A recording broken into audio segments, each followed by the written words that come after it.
वालेकुम जी, ए देखो नवा फ्रॉड का तरीका निकल आया जी। भाई उन्होंने सुबह चेक आया, फोन आया इन्होंने कि तुहाडा चेक आ गया हरबंसपुरे। दसो जी। सुबह 9:30 बजे इस बंदे ने मुझे कॉल की है और इसने कहा कि आप ना ये इधर आ जाए सलामतपुरे। मैं सलामतपुरे गया हूँ, वहाँ उसने ना एक डिवाइस निकाली बैग से। हाँ हाँ उसने मेरे कहा यहाँ पे ना यहाँ पे आप थंब लगाएं, फिर आपको मैं ये पे ऑर्डर देता हूँ। ठीक है। आपका इसका ना 10,000 रुपये का पे ऑर्डर है। मुझे नहीं पता था कि ये थंब लगाना है नहीं लगाना। फर्स्ट टाइम मैंने ये लिया। हाँ, जब मैंने थंब लगाया उसने मुझे ये पे ऑर्डर दिया है। उसके भी आप सुबह चले जाएं, आपको बैंक से पैसे मिल जाएं।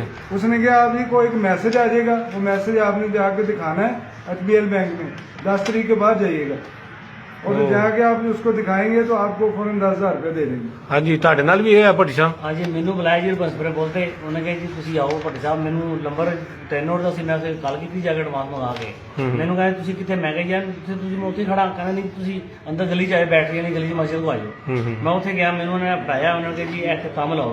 सेम वारदात ही ਤੁਹਾਡੇ ਨਾਲ ਹੋਈ ਹੈ, ਜੋ ਇਹਨਾਂ ਨਾਲ ਹੋਈ ਹੈ ਉਹੀ ਤੁਹਾਡੇ ਨਾਲ। तो बाद तुम बैंक जाना है या मोबाइल दफ्तर जाना है। बंदा भी कोई ਤੇ ਅਸੀਂ ਮਰੀਮ ਨਵਾਜ਼ ਸਾਹਿਬਾ ਅੱਗੇ ਔਰ ਆਪਣੇ DC ਲਾਹੌਰ ਔਰ ਸ਼ਾਲੀਮਾਰ ਜਿਹੜੇ AC ਸਾਹਿਬ ਨੇ ਇਹਨਾਂ ਦੇ ਅੱਗੇ ਰਿਕੁਐਸਟ ਕਰਨੇ ਆ ਕਿ ਇਸ ਚੀਜ਼ ਦਾ ਐਕਸ਼ਨ ਲਿਆ ਜਾਵੇ ਕਿ ਇਹ ਚੈੱਕ ਇਹਨਾਂ ਨੂੰ ਦੇ ਕੌਣ ਰਿਹਾ ਐਡਵਾਈਸਾਂ ਵਾਲਿਆਂ ਨੂੰ ਕਿ ਜਿਹੜੇ ਫਰਾਡ ਕਰਦੇ ਪਏ ਨੇ। ਔਰ ਦੂਸਰਾ ਅਸੀਂ ਆਵਾਮ ਨੂੰ ਇਹ ਕਹਾਂਗੇ ਕਿ ਚੈੱਕ ਵਸੂਲ ਕਰਨ ਲੱਗਿਆ ਡਿਵਾਈਸ ਦੇ ਉੱਤੇ ਕਦੀ ਵੀ ਅੰਗੂਠਾ ਨਾ ਲਾਓ। ਚੈੱਕ ਤੁਹਾਨੂੰ ਬਗੈਰ ਅੰਗੂਠੇ ਤੋਂ ਹੀ ਮਿਲ ਜਾਵੇਗਾ।